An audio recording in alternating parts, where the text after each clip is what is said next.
સુરતના પાંડેસરા વિસ્તારમાં રહેતા શ્રમિક પરિવારની 16 વર્ષીય કિશોરીને આજ વિસ્તારમાં રહેતા 16 વર્ષીય યુવક સાથે 6 મહિના પહેલા સોશિયલ મીડિયા મારફતે સંપર્ક થયો હતો. ત્યારબાદ બંને વચ્ચે પ્રેમ સંબંધ બંધાઈ ગયો હતો. આ અવારનવાર કિશોરીને તેના રૂમ પર લઈ જતો હતો અને ત્યાં શરીર સંબંધ બાંધતો હતો, જેના કારણે તેને ગર્ભ રહી ગયો હતો.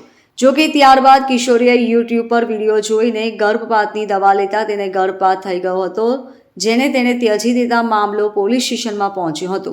પાંડેસરા પોલીસની તપાસમાં ચોંકાવનારો ખુલાસો થયો હતો. આ ઘટનાની મળતી માહિતી મુજબ પાંડેસરા વિસ્તારમાં મૂળ બિહારનો એક શ્રમિક પરિવાર રહે છે. આ પરિવારની 16 વર્ષની કિશોરી ધોરણ 10માં અભ્યાસ કરે છે. સોશિયલ મીડિયા મારફતે આ જ વિસ્તારમાં રહેતા એક 16 વર્ષીય કિશોરના સંપર્કમાં આવી હતી, જે બાદ બંને વચ્ચે પ્રેમના અંકુર ફૂટ્યા હતા. કિશોરી જ્યારે સ્કૂલે જવા માટે નીકળતી ત્યારે આ કિશોર તેને તેના ઘરે લઈ જતો અને શરીર સુખ માણતો હતો, જેના કારણે કિશોરીને ગર્ભ રહી ગયો હતો.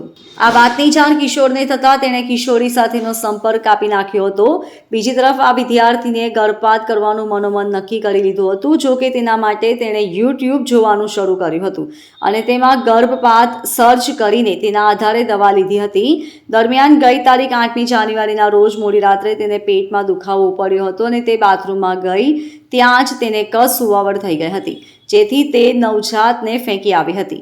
9મીએ સવારે જ્યારે લોકોએ નવજાત બાળકીને જોઈ ત્યારે પોલીસને જાણ કરી હતી.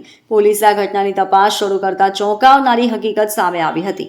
પોલીસે આ મામલે યુવક વિરુદ્ધ પોક્સો અને બળાત્કારનો ગુનો નોંધી તેની અટક કરી વધુ પૂછપરછ હાથ ધરી છે. Bureau report LK star news, Surat.